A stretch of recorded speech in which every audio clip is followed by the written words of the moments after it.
Making Regalia is made possible in part by Bernina of Oklahoma City, providers of quality, precision sewing machines. And by War Child Society, designers of native apparel, t-shirts, decals, and more. And by generous contributions from viewers like you. Welcome back to another great episode of Making Regalia with me, Juaquin Lonelodge, based here in Concho, Oklahoma, home of the Southern Arapaho, Southern Cheyenne Nation.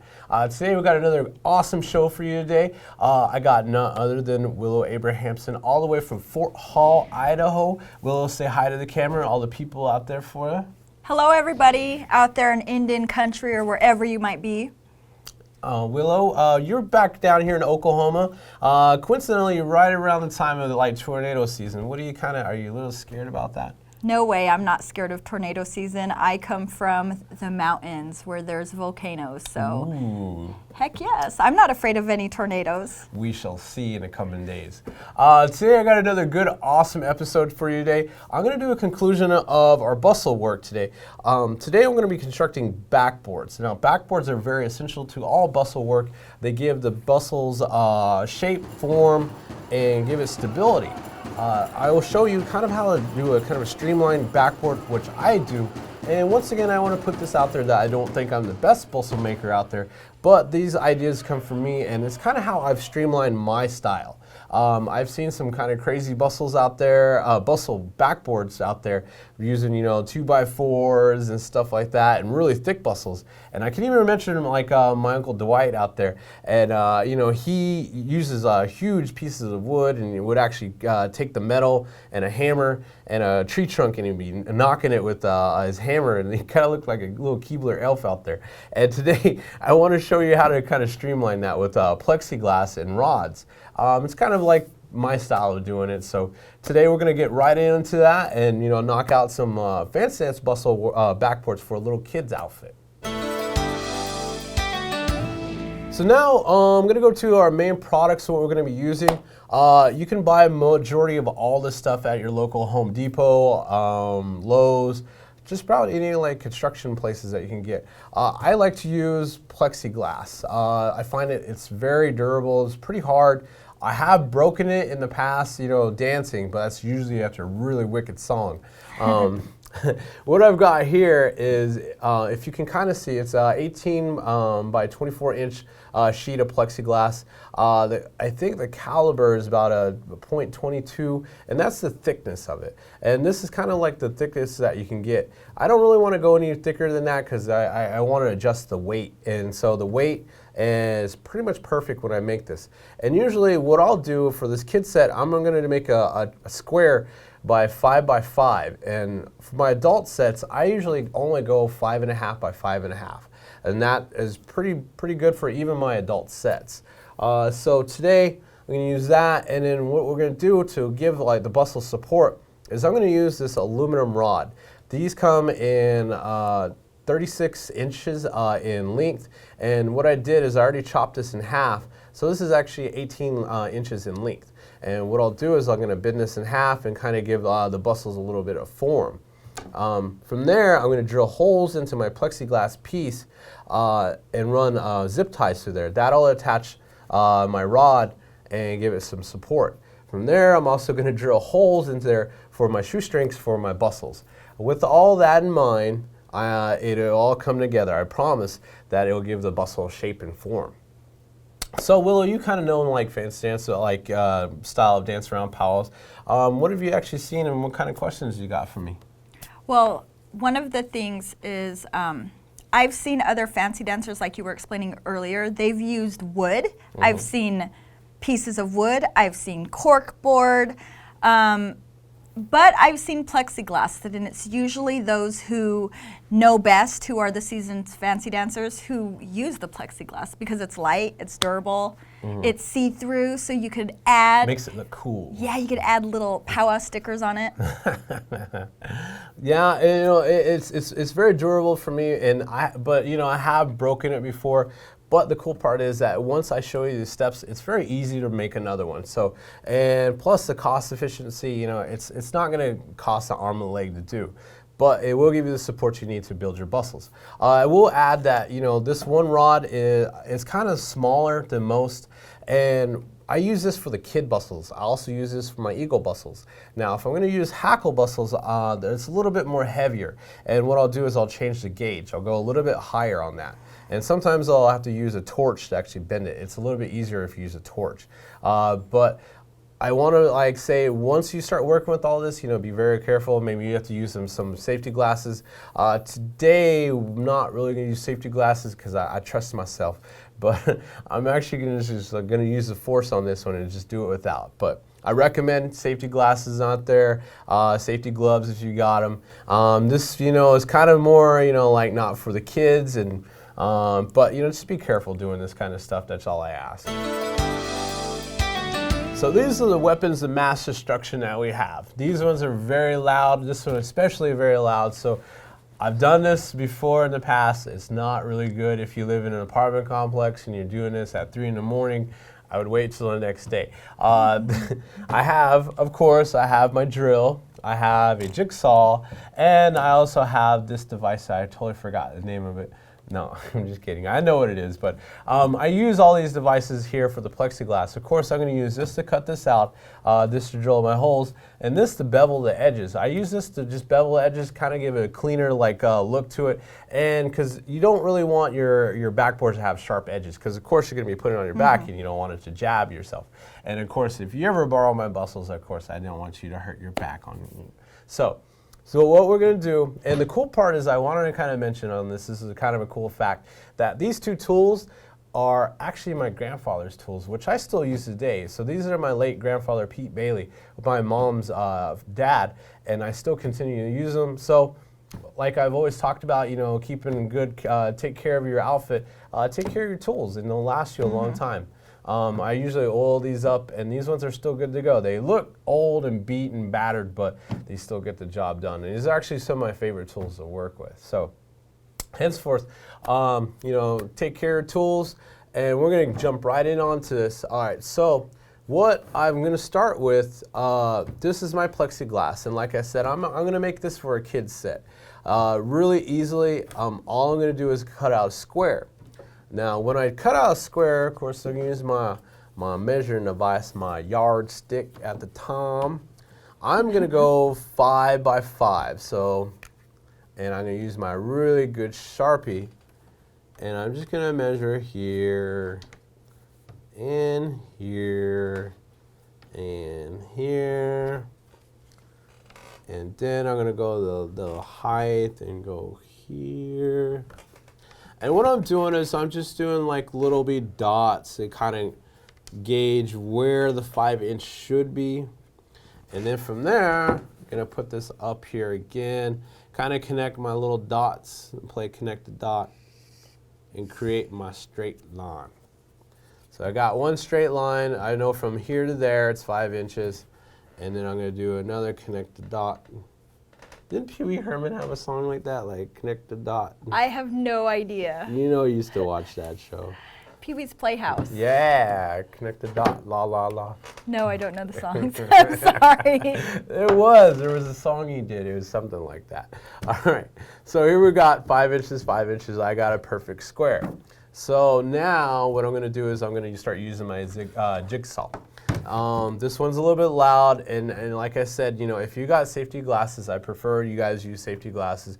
If you got a workbench, this is a good idea to use a workbench. Today I'm just gonna have to do this on the show. The other thing is plexiglass. I like to mention it does get hot. So you kind of got to watch out. You could burn your hands because what happens is the drill goes back and forth and gets the plexiglass a little hot, and can get a little hot on your hands. So just be careful with it. And be careful with the drill. You always want to give it good pressure, and because you don't ever want it to kick back. Because the kick back, you know, you could cut your fingers off. So scary. So safety first on the show. What we're gonna do is we're gonna put our safety glasses on, cut this square out. So Willow, are you ready to put your safety glasses on? Yes. All right. So once again, you know, safety first for all these people out there. You know, watch your fingers, watch your toes. We're gonna get down on this, so I'm gonna cut me a square out. Then we're gonna put a lot, like, good pressure on it, and here we go.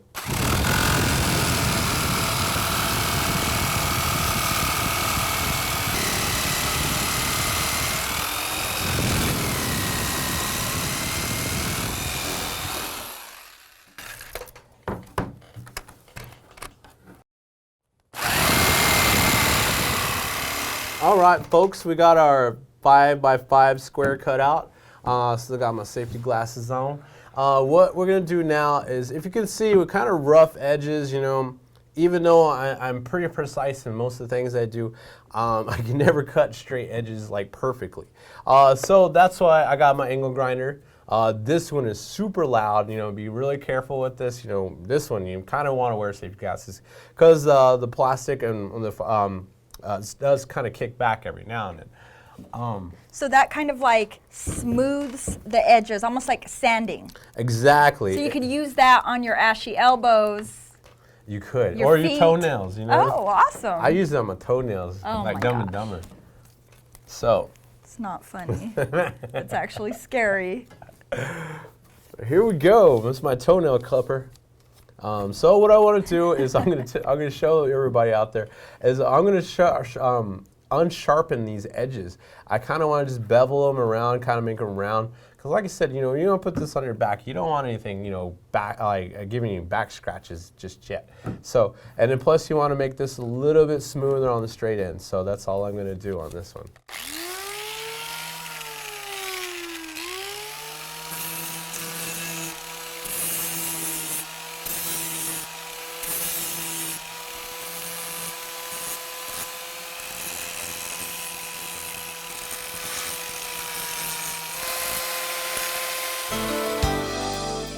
So ladies and gentlemen, we're back. We finally cut our 5x5 square, beveled it around, made it a little bit smoother.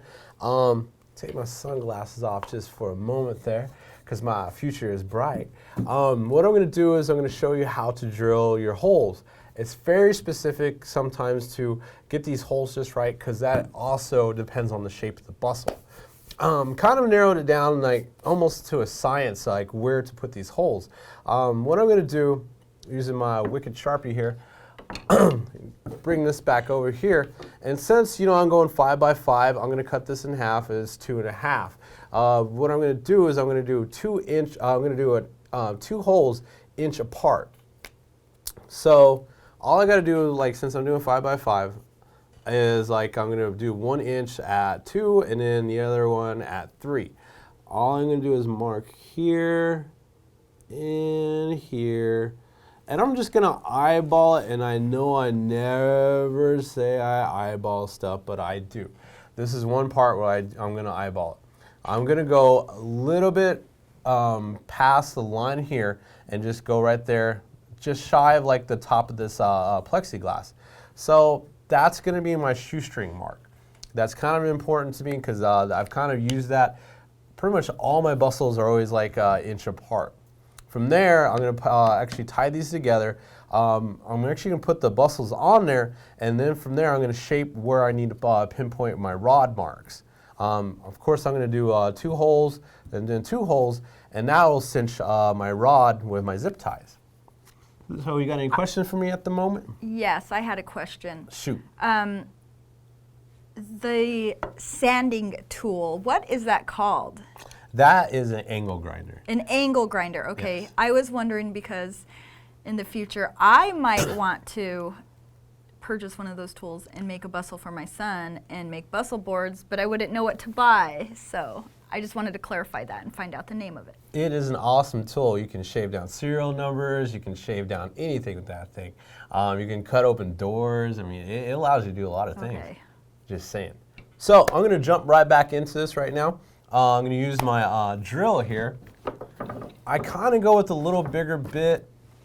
This way, you know, it allows you, when you use shoestrings, you know, the bigger bit here will allow the hole right here to go through really smoothly. You don't want to use a small bit on a big shoestring because you're never going to get it through there. So I kind of gauge this one a little bit bigger, and that way the shoestring goes through perfectly. And like I said, I already got my holes here, spaced 1 inch apart, directly centered on the backboard. It's kind of important to me to kind of be exact. But like I said, so most of the time I don't eyeball things, but this is kind of one of the times I do. Make sure all the time that you got your drill going the right way, because if you drill the opposite way, you might be spending a long time trying to get this hole through. I do recommend when you do work with plexiglass, don't put a lot of pressure on it. Drill slowly, because if you put a lot of pressure on it when it's going at full RPM, you can crack the plexiglass and then you have to start all over. So that's one kind of advice I do kind of give around plexiglass, and always take a shower afterward because this is starting to itch. So here we go. I'm going to put my sunglasses, my safety glasses back on and get on it. So you don't get little plastic in your eye. Exactly. Yes.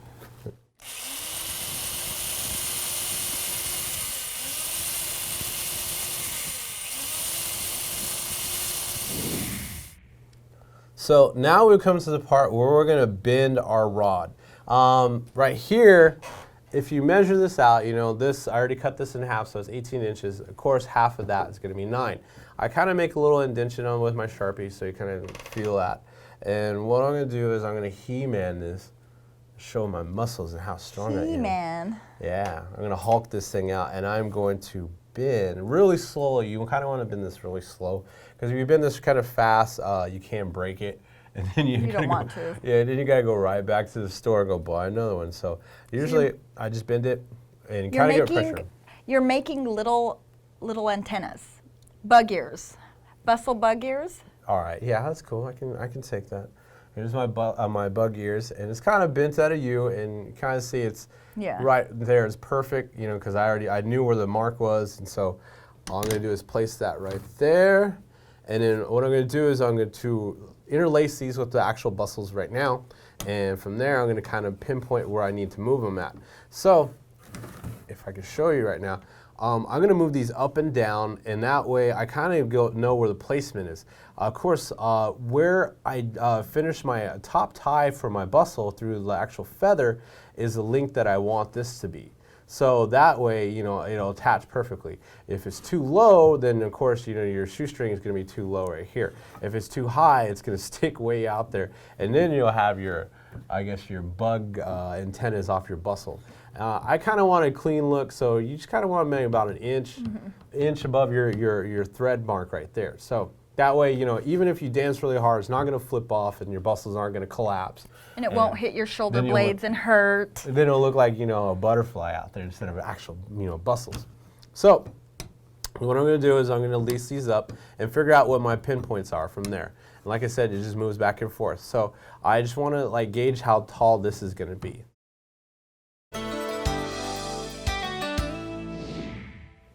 So now we come to the part of the show where we're going to talk about one of the greatest inventions in the world, zip ties. Zip ties are very utilized for a lot of different things. They attach things all over the place. Made of plastic, very durable. When they break, also very cheap. Also known as cable ties, and used to tie up illegal people. People doing illegal acts are going to jail. But of course they can't catch me, so. Here what we're going to do is, what we're going to use this to zip tie is, we're going to zip tie these my actual bent rod here. Like I said, the rod gives the bustle stability, and these zip ties are going to hold it in place. What I like to do is I like to use the excess of the zip tie on different things, and I'm going to make it face outward. So I'm just going to interlace this, starting with the bottom one, just like so. And push my knot out further, push this in, and cinch. Fancy. That's a scary sound, isn't it? So awesome. Oh my gosh. And then we're going to do the top part. How exciting. Like I said, I want to make all my excess go outward, kind of give it a clean look. And once you know I got this in there, it gives it pretty good stability, and I'm going to use a table to bend this and kind of shape my bustle. Interesting. And the zip ties are pretty strong. Or are the zip ties something that you have to constantly check as a fancy dancer to make sure that they're staying strong because You know, you check it periodically just to make sure that you still have some, you know, it's like, depending on how hard you dance, you know, you could break some zip ties. And it kind of... so you just want to have them in your outfit bag as a part of your what's the word? Arsenal. Yeah, because, or you got some bad thoughts. Yeah. So what I'm going to do is I'm going to cut the excess off this. Usually I would use a scissor, but I don't actually have a scissor at the moment, so I'm going to use my trusty knife. Your ingenuity. Yeah. As an engine. My Indian ingenuity. You got to say "weecha" after each time so you can sound super engine. There we go. Oh. So I cut my excess off and see it looks pretty clean there. The other thing is I'm going to do is I'm going to cut 2 holes here. I'm going to use another zip tie to cinch a belt or a handkerchief if this is the top or the bottom bustle. It's pretty easy. You just like drill here, drill there, drill there, drill there, and then cinch another like belt or another handkerchief. From now, you know, right now you're at the stage where it's good time to interlace your bustle. So I got this freshly made, rebuilt bustles here for this kid's set. Fancy, fancy. Those are the shoestrings that you were talking about? Uh-huh. And so, these are the holes that we drilled for our laces. So I'm going to just put these through. As you're lacing up, I have like a few things that I find interesting. Like I'm a visitor, I come from the north, I'm from Idaho. But one of the really cool, interesting things that I learned while coming to Oklahoma is, yes, Oklahoma is the home of the men's fancy dance, but it's also very uniquely the place where women fancy dance. That is true. The ladies' fancy bustle you will not see anywhere else in Indian country. You will only see it in Oklahoma. So can you tell me a little bit about that? I can. I have a brief history about like the women's history, men's fancy dance. Around the late 80s, around the 1970s and stuff, there were several women here in Oklahoma, which, you know, I'm very proud to mention. One of them was my mom, was actually a fancy feather dancer. She competed against like all the older champions around Oklahoma and, you know, powwowed around and stuff. It was kind of a style that was accepted down this way. Because of that, my first bustles, you know, when I was a kid, when I started out dancing when I was 2 years old, were made by my mom. Wow. See, that's pretty interesting. A lot of people in Indian country or in the powwow world or who are interested in fancy dancing, they don't realize how important of a role the women in your family are. That is true. With you, I mean, the men's fancy dance, they always say that fancy dancers are like the thoroughbred of Indian country. They're always like, whoa, here come the fancy dancers. But it's really cool that some of the women do it. Yeah, they did, you know, back in the day. And then, you know, there's always an idea like, and even in here at Powell's, like every now and then, there will be a women's fancy dance special, like a women's fancy dance feather special, which I think there's one coming up here pretty soon down in Marksville, Louisiana. Never know. Well, that's pretty interesting. So now we got into the part where I'm going to shape the rods. You know, like this part is going to give the shape of the bustle. Of course, the first part of it, these rods, of course, are going to have to go inwards. You're going to have to bend them inwards. You don't want them too far inwards. You just want to like slowly bend them in and kind of tie them here. And then that way you can kind of fine tune them. And another thing is they're going to, sometimes you might have to bend them outwards. But you just want to slightly do it and just kind of give the shape of it, kind of look back and forth and eyeball it. Like rabbit ears, like that a little bit? Something to that effect. Now, okay. There's 2 different ways. You can He-Man it like me, or you can actually maybe, if you use a torch, kind of keep it away from the plastic because you can melt it. But this one, I'm just going to He-Man it because I've been working out so much. And I kind of use the palm of my hand when I do it. And right there, I'm just kind of eyeballing it. I've done this so many times that it's just kind of, I'm just looking and kind of making them parallel and kind of keeping the bend in the back the same for both sides. And here I'm going to lace these up. So the bustle boards stabilize the fancy dance bustle so it's not wiggling everywhere or so that the feathers aren't closing. Exactly. You know, it gives it support and goes back and forth. And you can kind of see, you know, I'm going back and forth and just fine tuning these because I want to get a good shape. I want them to sit a certain way. And then from there, I'm just going to finalize it and just call this thing done. And you want to just keep both these, like these rods, you know, parallel one to the other, because if you got one higher than the other, then of course the bustle is going to kind of look kind of cattywampus, you know, kind of goofy looking. Oh. So you just want to keep them parallel and like kind of similar to each other. And I think I kind of got it now. You know, it's kind of a good shape that I kind of want to keep. You know, it's kind of got a little good bounce to it. So there we have it. Our backboard is finished. Ladies and gentlemen, we completed a backboard in less than 20 minutes.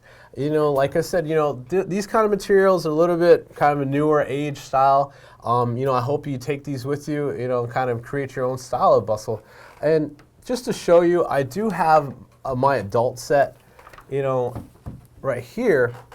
And this, overlook this one because this one is cracked. This one does have battle scars because this is the one I actually used. If you look, the rods here are a little bit bigger because of course these are actually bigger bustles. And I reinforced it another time down here. So I actually have 5 different zip ties here. If you can kind of see that. So I drilled here at the very top, 2 in there. So just give you a rough estimate, this is an adult set. Interesting. And plus this is a 5.5 by 5.5. Okay, then I have a question. So there's the top bustles and the bottom bustles. Do the top bustles, are they the same size as the bottom? Well, today, modern day, you know, bustle making, it is kind of norm to see both styles, the top and the bottom, the same size. A long time ago, like around men's fancy dance when it was evolving, the top bustle was actually smaller than the bottom bustle. The bottom bustle had more feathers and was actually, and the top one was a little bit smaller. So then the fiberglass bustle board is the evolved bustle board. Plexiglass, right? plexiglass. Oh yeah, plexiglass. Yeah, that's the evolved. Exactly. Well, I don't know. I don't hang out in Lowe's or Home Depot. I do. I'll try to though. So, ladies and gentlemen, we have come to the conclusion of our backboard, and I want to thank everyone out there for tuning in across the nation. I want to thank everyone for all the good response that I've been getting. You know, that keeps us up to do more shows. And of course, I want to thank Willow Abrahamson for joining me on the show. Thank you very much for coming on the show again. Do you want to say hello? See you later, everybody. It was a lot of fun, and thank you for having me on. Of course. Once again, thank you very much. I hope.